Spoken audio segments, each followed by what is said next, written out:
നാവിൽ രുചിയൂറുന്ന വെറൈറ്റി താരവുമായാണ് ഇന്നത്തെ എൻ്റെ വരവ്. അടിപൊളി ടേസ്റ്റിയായ കക്ക റോസ്റ്റ്. അപ്പോൾ എങ്ങനെയാ സ്റ്റാർട്ടട്ടെ? My dear sweeties, all of you welcome back to my YouTube channel.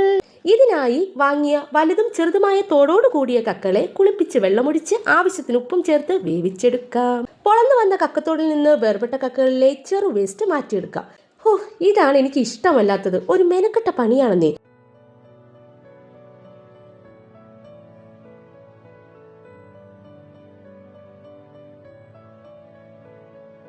അങ്ങനെ കുറേ നേരത്തെ പരിശ്രമത്തിനൊടുവിൽ നമുക്ക് കിട്ടിയ കക്ക കണ്ടോ.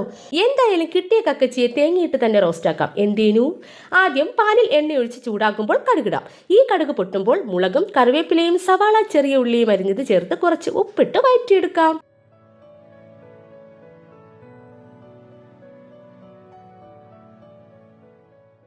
ഈ സമയം കൊണ്ട് ജാറിൽ തേങ്ങ ചിരകിയത്, ഇഞ്ചി, വെളുത്തുള്ളി, 1/4 ടീസ്പൂൺ മഞ്ഞൾപ്പൊടി, 3/4 ടീസ്പൂൺ മുളക് പൊടി, മല്ലിപ്പൊടിയും ഇട്ട് ഇവ ഒന്ന് ക്രഷ് ചെയ്തെടുക്കാം.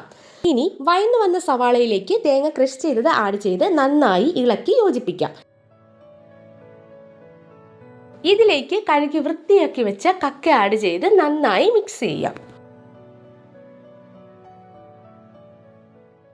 ഇനി ആവശ്യത്തിന് വെള്ളം ചേർത്ത് ഇതിലേക്ക് 3/4 ടീസ്പൂൺ കുരുമുളക് പൊടിയും ഗരം മസാലയും ആവശ്യത്തിന് ഉപ്പും ചേർക്കാം. ഇത് ഒന്ന് കുറുകി വരുമ്പോൾ ടൊമാറ്റോ സോസ് ആഡ് ചെയ്യാം. ഇതല്ല എങ്കിൽ സവാള വഴറ്റുമ്പോൾ ഒരു തക്കാളി അരിഞ്ഞത് ആഡ് ചെയ്താൽ മതി കേട്ടോ. ഇനി തക്കാളി ആഡ് ചെയ്യുകയാണെന്നുണ്ടെങ്കിൽ നമ്മുടെ കുരുമുളക് പൊടിയും ഗരം മസാലയും ഒക്കെ ചേർക്കുന്ന സമയത്ത് ഒരു നുള്ളു പഞ്ചസാര കൂടി ആഡ് ചെയ്യാൻ മറക്കല്ലേ. സൂപ്പറാണ് കേട്ടോ.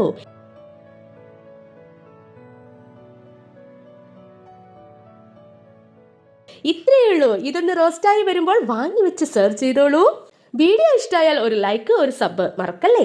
Thank you for watching.